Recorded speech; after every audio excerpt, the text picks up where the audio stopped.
Let's take up chemical properties of alkynes. First, we are taking oxidation reactions. In oxidation, the first one is combustion of alkynes. The general equation for combustion of alkynes is represented as 2CnH2n minus 2, which is the general formula of alkynes, plus 3n minus 1 O2. Oxygen is required for combustion. It results in the formation of 2NCO2 plus 2 into n minus 1 water is formed.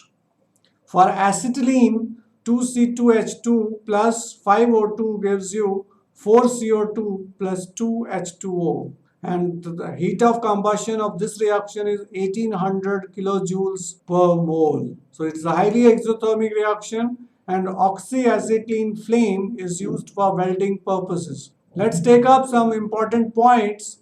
One molecule or 1 mole of alkynes needs 3n minus 1 by 2 molecules or 3n minus 1 divided by 2 moles of oxygen for complete combustion respectively, where n is number of carbon atoms.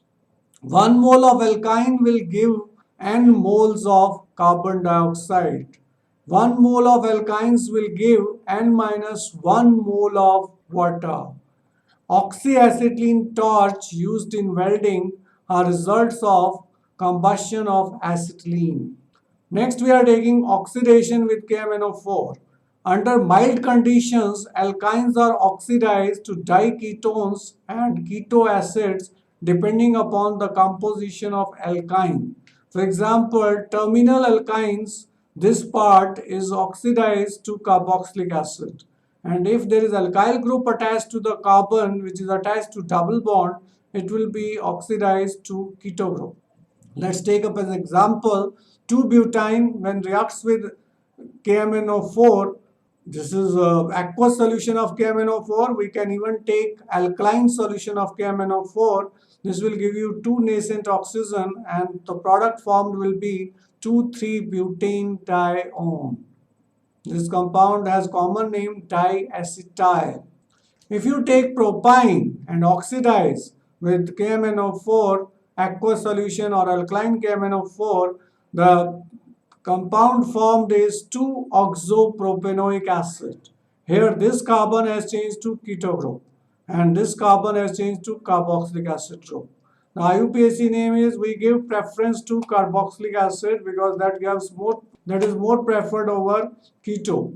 So this is the first priority, this is the second priority, this is the third carbon atom. Second carbon, there is keto group whose prefix is oxo. So we call it 2-oxopropanoic acid. This is also called pyruvic acid. Here we had 2 carbon which were attached to triple bond and alkyl groups. Therefore, this carbon is oxidized to keto. This carbon is also oxidized to keto. We have acetylene. Acetylene, if we want to oxidize with the help of alkaline KMnO4 or aqueous KMnO4, it results in the formation of oxalic acid. Oxalic acid IUPAC name is ethane 1,2-dioic acid. Here both the carbon which are attached with double bond are attached to CO. So this carbon changes to carboxylic acid. This carbon also changes to carboxylic acid.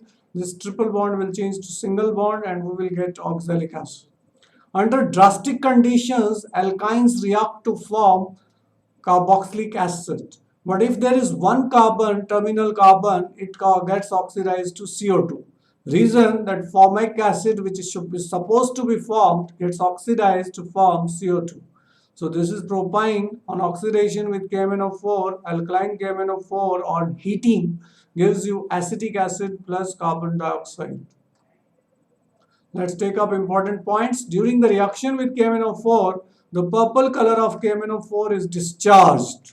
That is, it becomes colorless. Hence, this reaction is used in qualitative analysis as a test for detection of carbon-carbon double bond in the molecule. This is called Bayer's reagent test. If the products of these oxidation cleavage reactions are characterized or studied, the structure of the starting alkynes can be determined because the position of cleavage corresponds to the position of triple bond. So this test also helps to find out the position of triple bond in the original compound. For example, here we get the product acetic acid and carbon dioxide. This carbon dioxide means there is a terminal carbon attached with hydrogen. This acetic acid means there is CH3 attached with the carbon which is triple bonded. So we can find out where is the triple bond in the original compound by studying the product. Next topic is ozonolysis of alkynes. Ozone adds to alkynes to form ozonide, and these ozonides are hydrolyzed to dicarbonyl compounds, generally in the presence of zinc and water. This is alkynes which reacts with ozone to form ozonide. Here, out of triple bond, one bond is retained. One oxygen is added above and two oxygen are added down. Now this reacts with zinc and water and result in the formation of diketone. Here bond breaks like this. This oxygen is taken by water to form hydrogen peroxide. Here bond breaks, this changes to double bond, this changes to double bond, and we get diketone. So zinc and water is the better for this second reaction. Hydrogen peroxide formed above affects the oxidative cleavage of carbonyl compounds forming carboxylic acid mixture. Now this, if further remains contact with hydrogen peroxide, this compound can further get oxidized. This particular part will get oxidized to RCOOH. This particular part also will get oxidized to R-COOH, that is 2 moles of carboxylic acid will be formed. And if alkyl groups are different, we get 2 different carboxylic acid. If they are same, we get 2 moles of same carboxylic acid. Formation of metallic derivatives. Acetylene and terminal alkynes, not dialkyl acetylenes, react with alkali metals of Grignard reagents to form acetylides due to acidic character of such alkynes. That is, H ions is readily replaceable. This is the example. We have got alkynes. We are reacting with 2Na. So this hydrogen, which is acidic in nature, is replaced by Na and we get hydrogen gas. Similarly, we have reaction with alkynes with Grignard reagent. R-MgX is called Grignard reagent. Grignard reagent in general is alkyl magnesium halide.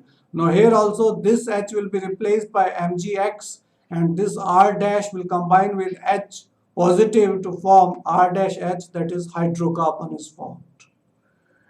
These are the tests for acetylene and terminal alkynes with heavy metal ions like Cu+, Ag+, etc. to form insoluble acetylide. The first test is ammonical cuprous chloride test. So when terminal alkynes or acetylene reacts with ammonical cuprous chloride, which mainly gives cuprous ions, so this hydrogen ion is replaced by copper and we get cuprous acetylide, which is a reddish brown precipitate. So this test can be used to distinguish between 1-butyne and 2-butyne, because 1-butyne has terminal terminal carbon with hydrogen, which is acidic in nature, but 2-butyne does not have acidic hydrogen, which will not give this test. Similarly, this is Tollens reagent test. If we react acetylene or terminal alkynes with the Tollens reagent, we get silver acetylide, which is white precipitate, and that can also be used to distinguish between 1-butyne and 2-butyne. That is terminal alkynes with non-terminal alkynes. Even we want to differentiate between alkynes and alkenes, we can use these tests, ammonical cuprous chloride test and Tollens reagent test. Because only terminal alkynes will give this test, alkenes and alkanes do not respond to this test. And this test is due to acidic nature of alkynes. Let's take up some key points. The reaction of alkynes with heavy metal ions provide a base for the following: a basis for the diagnostic test for acetylene or terminal alkynes.